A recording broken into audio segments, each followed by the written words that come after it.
السلام علیکم دوستو، فضائل اعمال آن لائن میں ایک نئی ویڈیو کے ساتھ آپ کی خدمت میں حاضر ہوں۔ ایک مرتبہ نبی کریم صلی اللہ علیہ وسلم تمام رات جاگتے رہے اور کروٹیں بدلتے رہے۔ ازواج مطہرات میں سے کسی نے عرض کیا، یا رسول اللہ، آج نیند نہیں آتی۔ ارشاد فرمایا کہ ایک کھجور پڑی ہوئی تھی، میں نے اٹھا کر کھا لی تھی کہ ضائع نہ ہو۔ اب مجھے فکر ہے کہ کہیں وہ صدقہ کی نہ ہو۔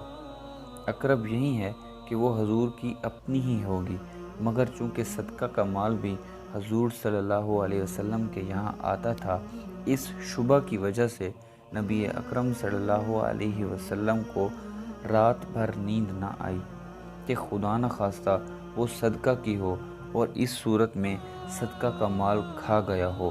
یہ تو آقا کا حال ہے کہ محض شبہ پر رات بھر کروٹیں بدلتے رہیں اور نیند نہیں آئی۔ اب غلاموں کا حال دیکھو کہ رشوت، سود، چوری، ڈاکہ، ہر قسم کا ناجائز مال کس سرخروئی سے کھاتے ہیں اور ناز سے اپنے آپ کو غلامان محمد صلی اللہ علیہ وسلم شمار کرتے ہیں۔